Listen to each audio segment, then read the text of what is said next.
Bonjour Maître Bourdon, merci d'avoir accepté l'invitation de PJTV, une petite initiative qui date du début du confinement où je joue mon petit directeur d'entretien et j'essaye de faire des entretiens où la personne que j'interroge apparaît.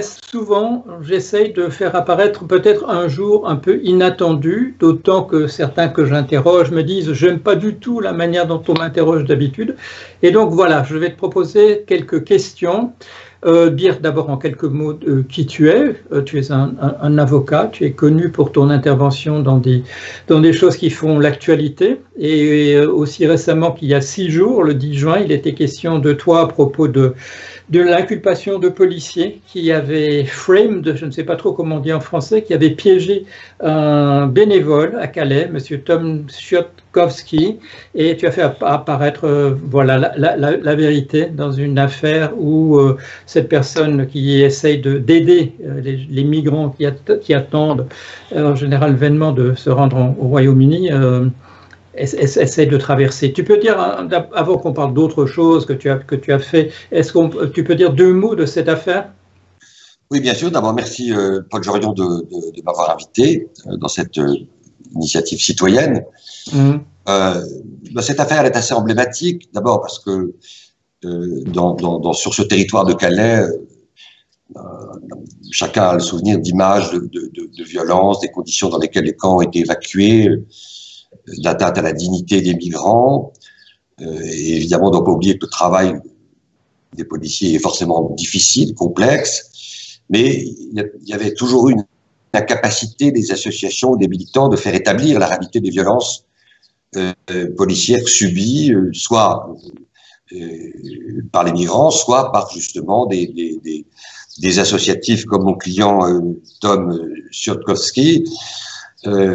Au départ, et c'est aussi la seconde dimension emblématique de cette procédure, une fois de plus, et c'est trop universel en France, la parole des policiers est sacralisée dans une asymétrie où de l'autre côté du miroir, la parole du plaignant est toujours suspectée. Et là, le parquet a fait marche arrière, une espèce de volte-face, et a considéré que les policiers méritaient d'être poursuivis. Il n'a pu le considérer que parce qu'il y a eu la convergence de 2 facteurs, à la fois le mouvement citoyen qui dépasse notre hexagone d'intolérance et de colère face aux violences policières et à l'impunité dont en général elles bénéficient, et puis ces fameuses vidéos citoyennes qui aujourd'hui font florès et qui viennent suppléer la difficulté pour les plaignants d'établir la preuve des violences policières ou des pièges dans lesquels ils tombent. Et c'est cette conjonction vertueuse qui explique la décision récemment prise par le parquet. Dans le cas de Black Lives Matter aux États-Unis, on voit depuis quelques années, depuis le début de ce mouvement, l'importance justement de pouvoir filmer de loin ou de près ce qui est en train de se passer et d'avoir des témoignages visuels qui justement ne laissent plus aucun doute sur ce qui s'est véritablement passé. Est-ce que c'est un tournant, tu viens de le dire, c'est un peu un tournant dans la manière dont ces choses-là se déroulent. Sinon, on avait essentiellement le témoignage de la personne inculpée et celui des policiers en face. Oui, c'est un peu un tournant. C'est un peu un retournement de situation où les citoyens avaient le sentiment que l'hypertechnologie était souvent instrumentée contre eux pour atteindre à leur vie privée, pour les tracer. Là, la technologie vient au service des citoyens. Et elle vient au service des citoyens dans un contexte qui est très nouveau, qui est mondial. C'est-à-dire cette perception d'un nombre de plus en plus grand de citoyens. D'ailleurs, aux États-Unis, il y a des Noirs et des Blancs, des Afro-Américains et des Blancs, qui, de façon très œcuménique, manifestent. Il y a eu aussi beaucoup d'œcuménisme dans les manifestations en France. Cette perception que ceux qui ont mandat, ceux qui ont le devoir de protéger les citoyens et d'assurer leur sécurité, finalement, fabriquent un sentiment inverse.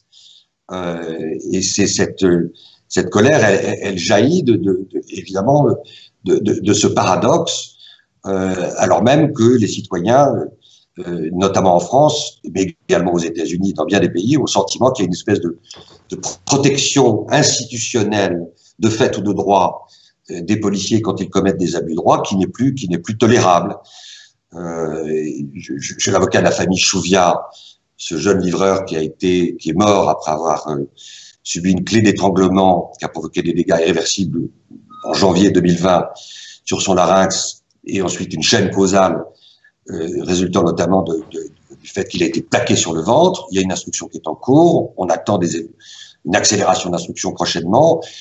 Et là encore, les vidéos citoyennes, mais aussi des témoignages de citoyens d'horizons très divers qui, eux aussi, disent leur ras-le-bol et qui ont le sentiment, et ça c'est nouveau, ça c'est un nouveau paradigme, que les violences policières qui au fond étaient réservées, entre guillemets, aux populations de banlieue, aux minorités visibles, bref, qui ne dépassaient pas le périphérique, avec ce qui s'est passé lors des manifestations des Gilets jaunes et des violences policières à Paris, notamment contre Cédric Chouviat qui a causé sa mort, et bien de plus en plus de gens, y compris dans les beaux quartiers, ont le sentiment que c'est leur gamin, leur fille, en rentrant peut-être d'une fête, qui demain peut être en risque de subir des violences policières. C'est cette universalisation qui aujourd'hui explique la massification et des manifestations citoyennes que la France connaît. Tu dis l'État devait nous protéger, désormais il nous insécurise. Mais qu'est-ce qui s'est passé? Alors, je crois qu'il y a une convergence de facteurs. Je ne veux pas être trop simplificateur. À travers mon expérience d'avocat engagé, expression que je préfère à l'adjectif militant, qui induit forcément un amateurisme, une dimension un peu péjorative. À travers mon action, à travers Sherpa, à travers mon action au bénéfice des lanceurs d'alerte, il y a quelque chose qui aujourd'hui me saute aux yeux, comme beaucoup.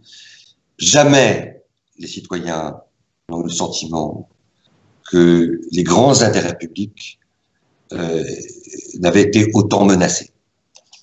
Le droit à la santé, le droit au logement, l'exigence de sécurité, avec en miroir, bien entendu, les atteintes à la biodiversité, le réchauffement climatique, les effets pervers de la lutte contre le terrorisme, la surveillance de masse révélée par Snowden, le sentiment que la multiplication de l'état d'urgence qui s'est banalisée dans le droit commun, finalement a fait litière d'un certain nombre de principes qui paraissaient a priori être des règles cardinales, intouchables et fondamentales de l'état de droit et protectrices de la démocratie. Eh bien, les citoyens ont le sentiment que ces grands intérêts sont non seulement menacés, mais ceux qui en ont la charge de les protéger, ceux qui ont la mission de parer à toutes ces menaces, y compris bien entendu la menace terroriste, le font mal, le font pas à bon escient, le font de façon court-termiste pour organiser leur survie politique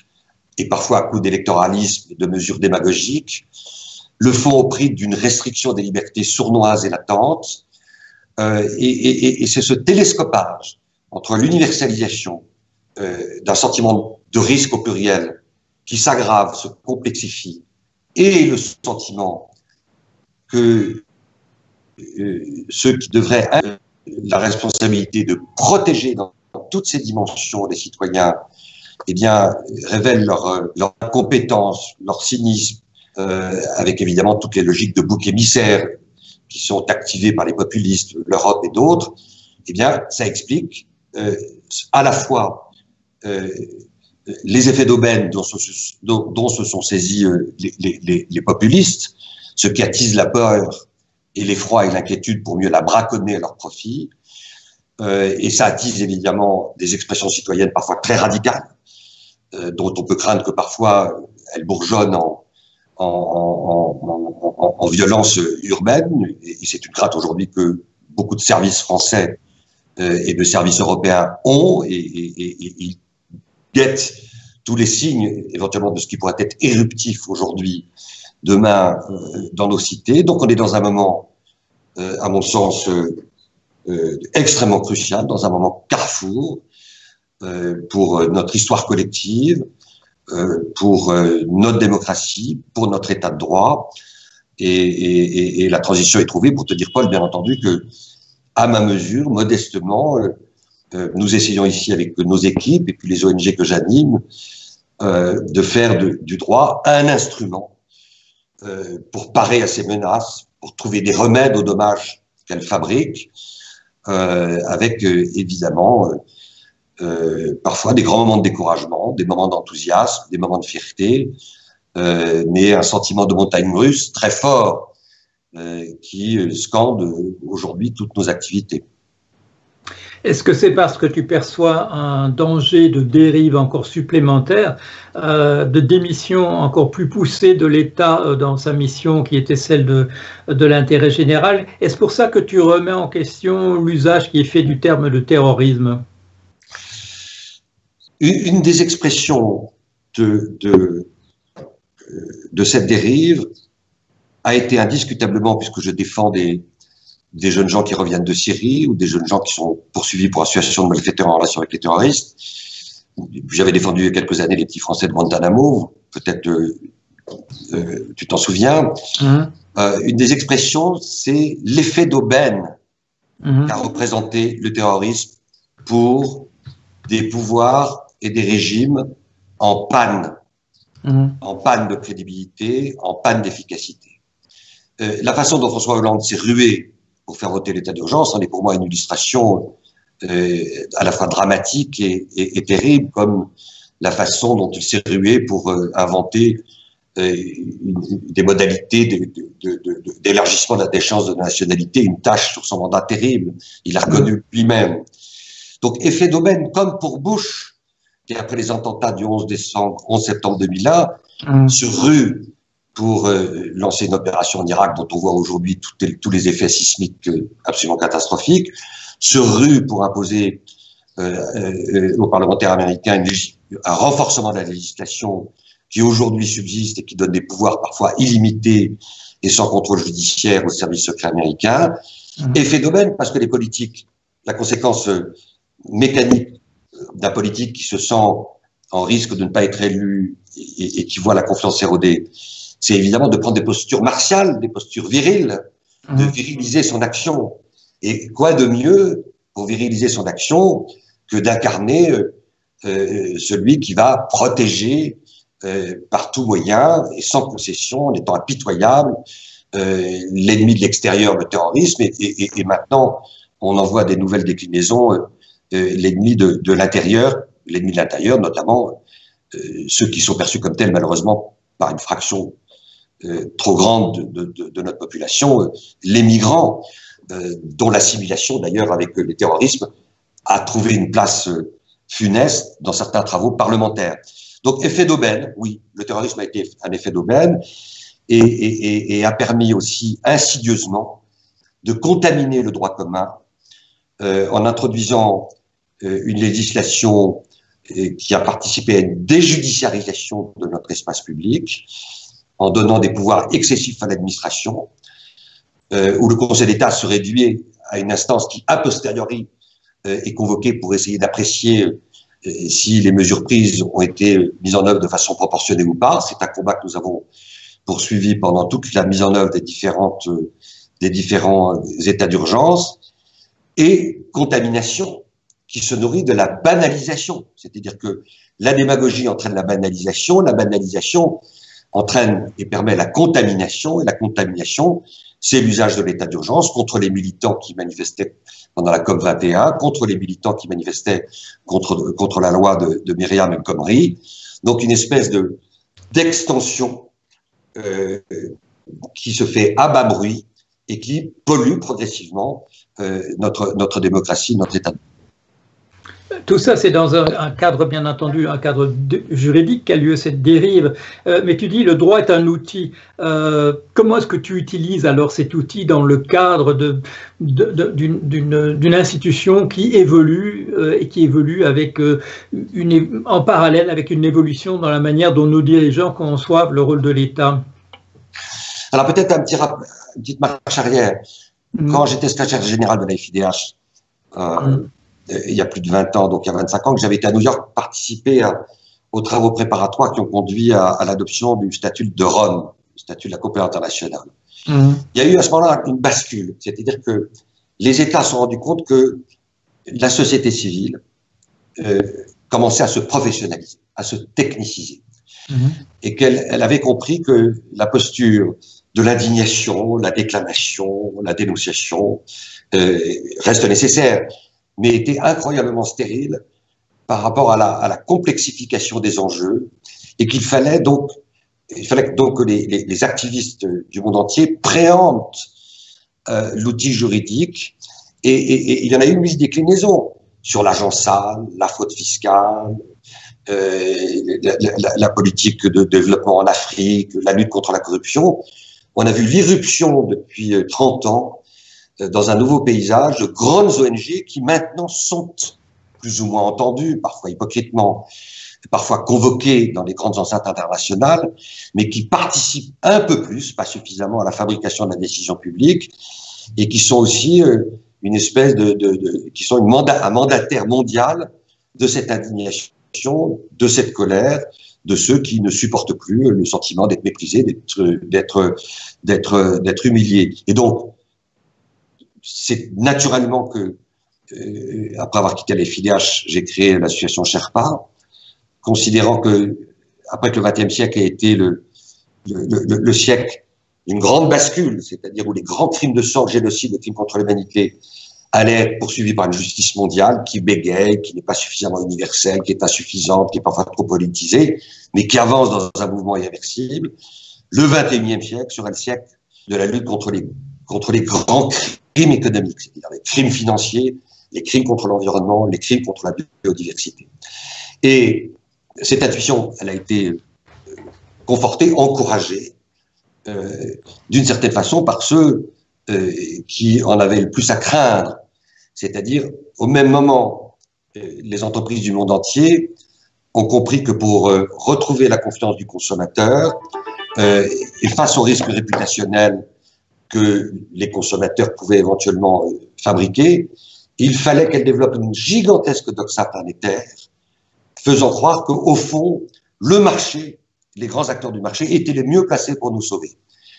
Et que ils ont donc à développer toute une batterie de ce qu'on appelle le soft law, les chartes éthiques, les engagements pour le développement durable. Et quand on lit les sites internet des grandes entreprises de la planète, on se dit que c'est Nicolas Hulot et Stéphane Hessel qui les ont écrits à quatre mains.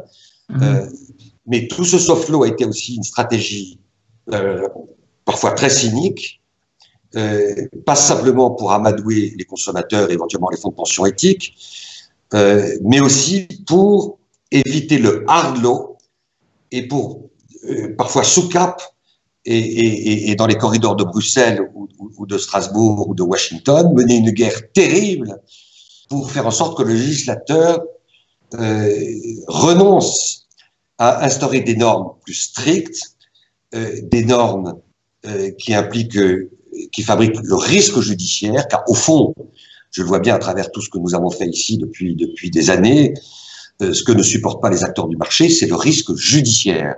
Le risque réputationnel, ils peuvent plus ou moins s'en dépatouiller, même si parfois ça peut conduire à des reculades, et même s'ils l'ont mésestimé. Mais la menace du juge, et en disant ça, je ne sacralise pas le juge, et je ne suis pas pour la judiciarisation tout azimut, mais la menace du juge est clairement, si elle est assortie de sanctions effectives, le risque de prison quand les faits sont très graves, pourquoi pas? Pourquoi pas? Et le risque d'amende très élevé, pas des amendes symboliques, est le seul outil dissuasif susceptible, dans les arbitrages cyniques que font les entreprises entre le coût d'un dommage et le coût de devoir le réparer ou le coût résultant d'une procédure judiciaire, et bien que cet arbitrage se fasse maintenant plus en faveur des citoyens qu'il ne l'a été toutes ces dernières années. À ce propos-là, il y a une décision très très récente, je crois que ça date d'il y a quelques jours, à Strasbourg, à propos de la législation sur le boycott en France. Tu as vu passer ça? Bien sûr, absolument. Oui, oui, alors évidemment. Là, c'est une autre question. C'est une question là très très très difficile, mais je peux en dire un mot. La lutte contre l'antisémitisme est évidemment un combat universel, décisif, essentiel. Mais parfois, elle a été instrumentée par ceux qui voudraient créer un bouclier contre toute critique contre l'État d'Israël. C'est une réalité. Et des politiques, électoralement, démagogiquement, ont cédé effet d'aubaine électorale, démagogie, ont cédé à cette propension à croire l'idée que une critique dure contre l'État d'Israël serait une forme d'antisémitisme masqué, ce qui peut être d'ailleurs parfois, bien sûr. Et donc les juges qui ont jugé ces militants ont cédé à ce qu'ils percevaient comme une obligation de judiciairement politiquement correct, ce qui était absurde. Et donc la Cour européenne des droits de l'homme dit, ben non, des militants qui appellent au boycott parce qu'ils considèrent que l'exportation de produits qui viennent de territoires colonisés et qui ont été acquis par la force contre toutes les résolutions du Conseil de sécurité, ça s'inscrit dans la liberté d'expression. Et bien entendu que ça s'inscrit dans la liberté d'expression. À propos de l'antisémitisme et de la difficulté effectivement de pouvoir situer les mots au bon endroit, il y a eu le débat récemment à propos de sionisme, antisionisme, est-ce que ça s'assimile à de l'antisémitisme ou non? Les organisations que tu as lancées ont souvent bénéficié, et en bénéficient peut-être encore, de l'aide financière de George Soros, qui est la grande bête noire, bien entendu, des antisémites au niveau international. Tu peux dire un mot là-dessus? Oui, parce que depuis que j'ai commencé il y a 30 ans ces premiers engagements, faire juger les criminels de sang, puis les criminels d'argent, et ça s'est accéléré évidemment avec la mise en œuvre des procédures bien mal acquises contre les chefs d'État africains. Il y a des officines qui ont été activées par les chefs d'État, qui le sont par d'autres maintenant, et qui ont mené inlassablement, et continuent encore aujourd'hui, une campagne très forte pour essayer de me disqualifier. Et parmi les outils de leur disqualification, il y a le fait que Sherpa avait été financé, d'ailleurs très marginalement, par Soros. Il y a eu un article dans Valeurs Actuelles absolument dégueulasse, avec une photo de Soros en première page, qui était une photo au relent antisémite.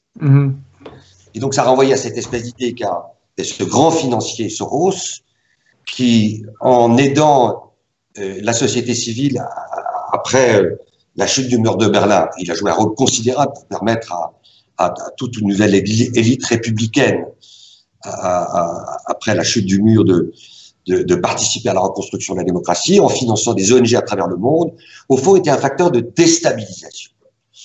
Et ça renvoie évidemment à cette espèce de vieille ancienne antisémite, l'argent juif qui vient déstabiliser sournoisement les grands équilibres, qui viennent sournoisement utiliser des chevaux de Troie, parmi lesquels Sherpa, pour faire en sorte que les grands intérêts fondamentaux des pays, des nations, soient finalement menacés. Moi, j'ai été traité dans différentes campagnes d'agents de Soros, d'agents anti-France, et on voit bien le lien qui est fait de façon assez abjecte par ceux, et il continue, Paul, il continue. Ma fiche Wikipédia est repeinte tous les 10 jours par une officine qui a que ça à foutre, mais qui doit être bien payée pour le faire, mais j'en ai rien à faire. Puis les gens qui m'aiment bien et m'estiment vont pas s'arrêter à tous les crachats qui circulent sur Internet. Je m'en fous.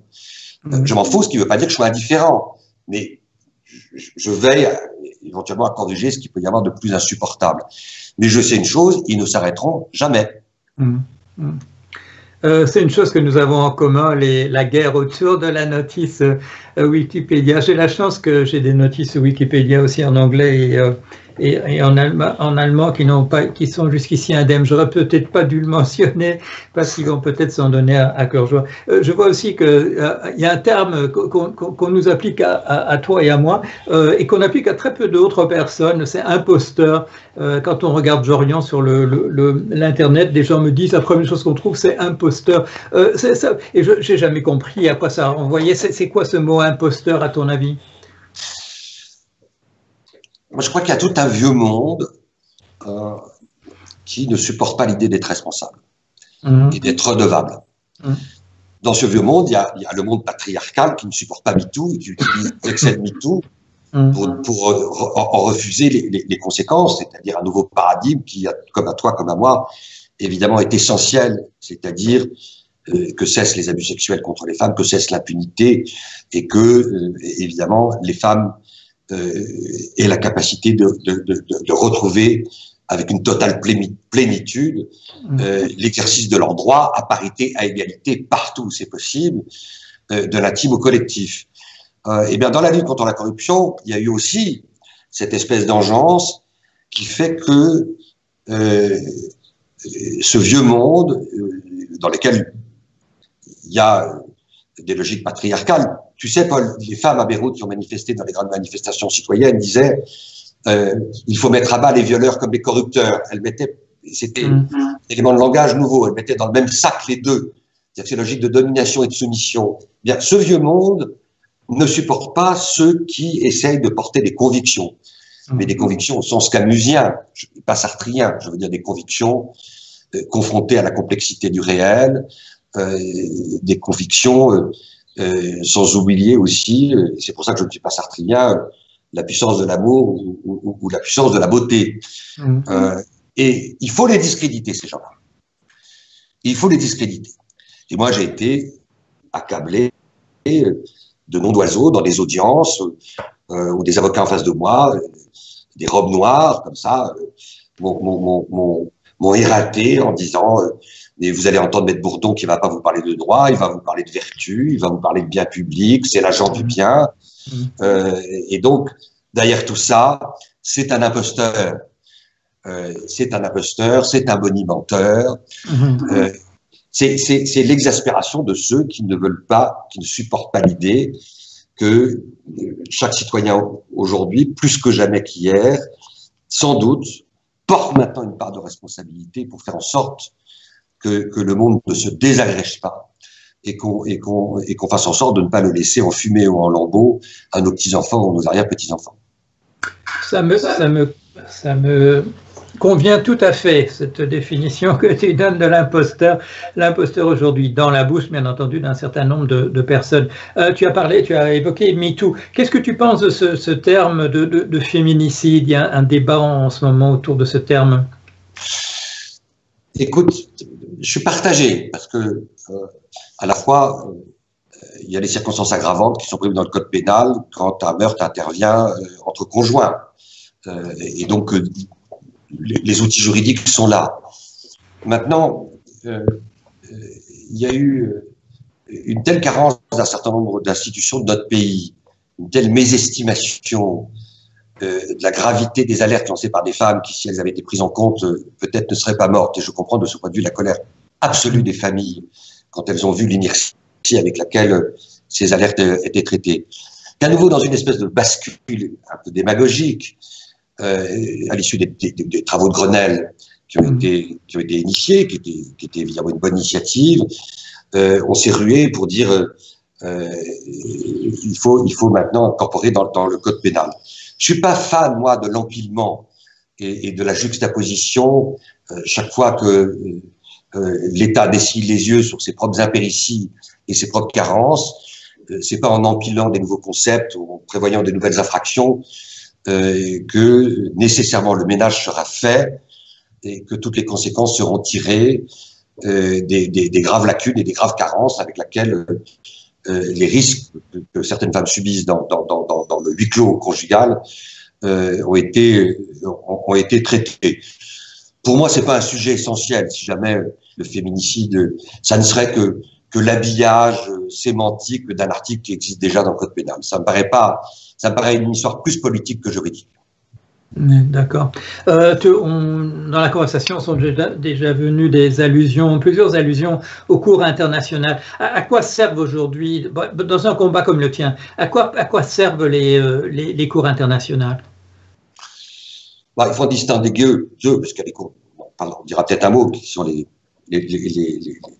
juridictions, enfin les cours internationales d'arbitrage qui n'ont rien à voir avec notre sujet.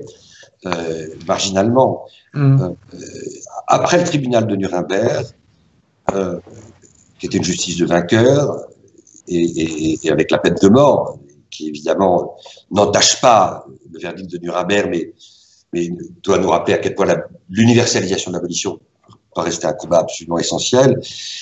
Il y a eu une dynamique qui s'est mise en route pour considérer qu'il fallait une justice mondiale s'agissant de ceux qui commettaient les plus grands outrages contre l'humanité, je veux dire les crimes internationaux, le génocide, les crimes de guerre, les crimes contre l'humanité.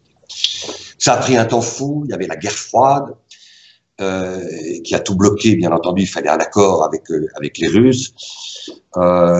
Et puis, il y a eu à la fois la guerre en ex-Yougoslavie, qui a provoqué le tribunal pour l'ex-Yougoslavie, la guerre, le génocide au Rwanda, presque 1 million de morts, le tribunal pour le Rwanda, et l'action de la société civile, celle que j'évoquais il y a quelques instants, qui ont réussi à imposer, grâce à des très belles consciences, le grand magistrat Truche, qui est mort récemment, Robert Badinter, et d'autres, qui ont réussi à imposer l'idée que la justice, s'agissant des crimes les plus graves, devait s'externaliser, elle devait être délocalisée, et qu'un crime universel devait répondre une logique de judiciarisation universelle, surtout face à des États qui se révélaient incapables, impuissants, de juger ceux qui, sur leur territoire, avaient commis les pires crimes.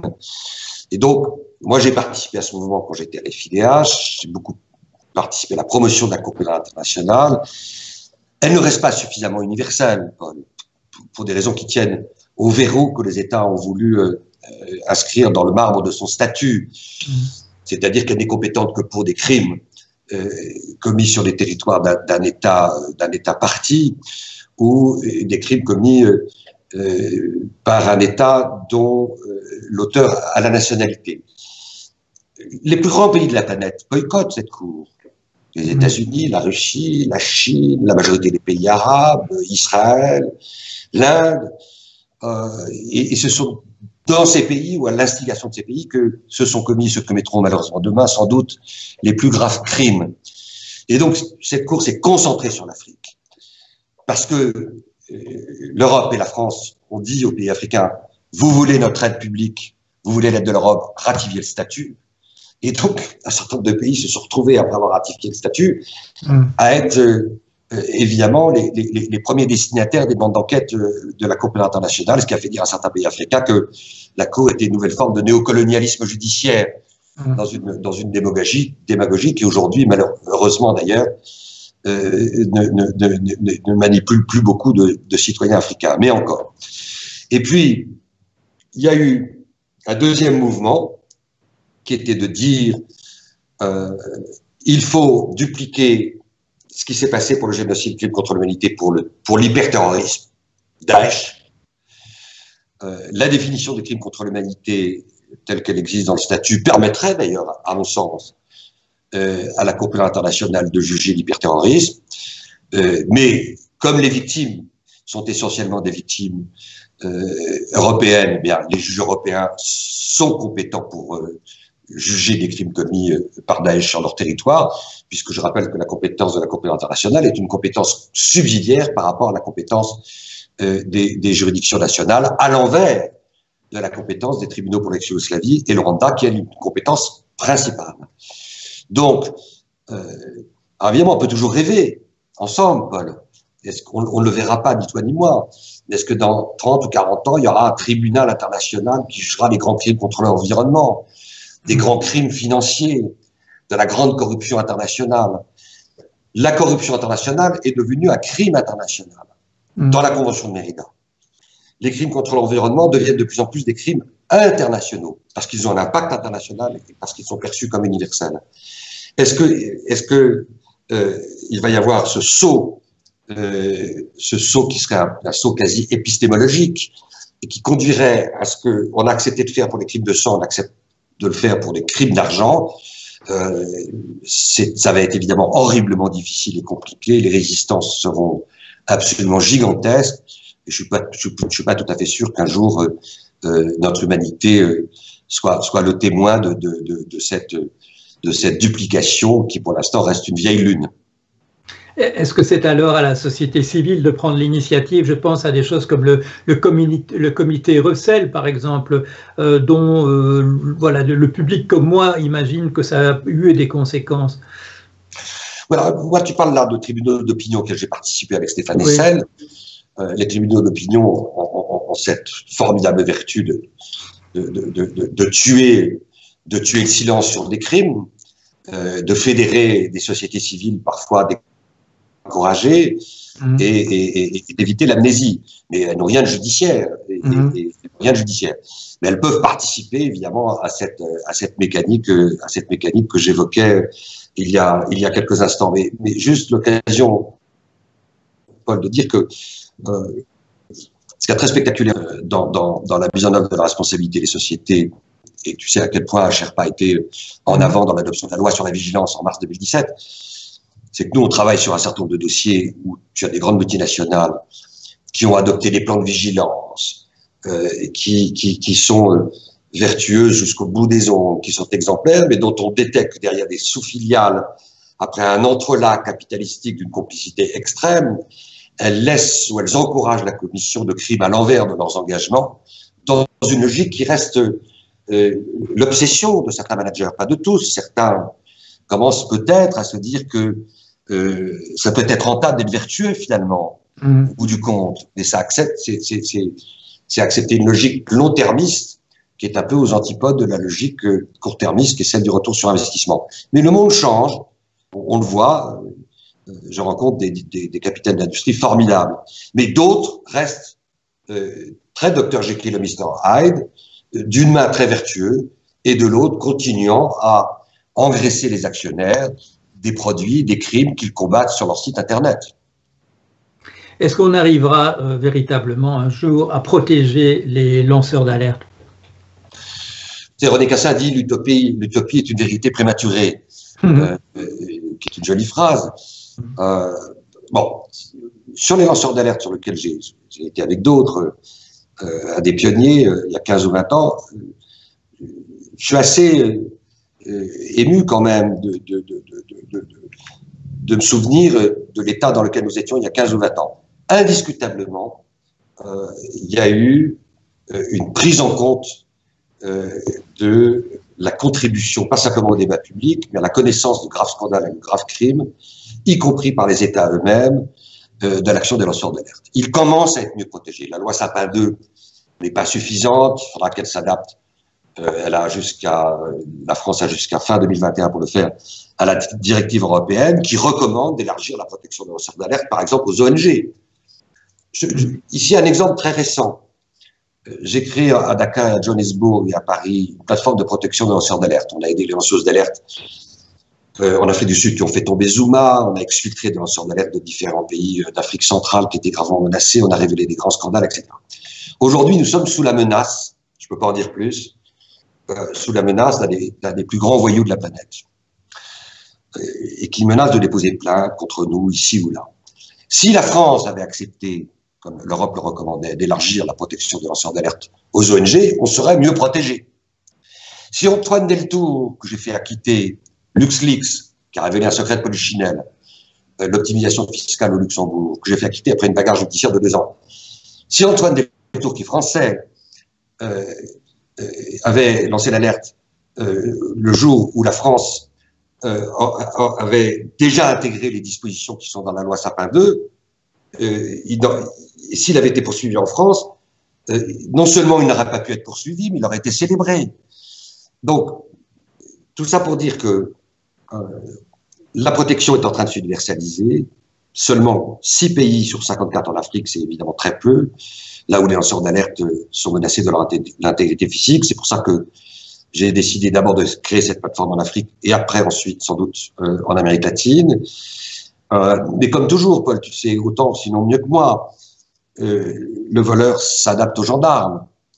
Et donc, on voit aussi que face à cette montée en puissance des lanceurs d'alerte, qui d'ailleurs ont été applaudis par les États, pas pour faire plaisir aux ONG, mais de façon assez hypocrite, parce qu'on s'est rendu compte que grâce aux lanceurs d'alerte, on allait remplir les caisses des États qui étaient vidées par l'évasion fiscale de dizaines de milliards.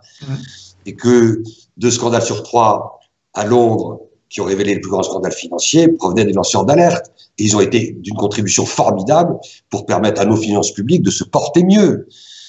Donc il y a eu la conjonction d'un mouvement citoyen et d'une opportunité politique et économique.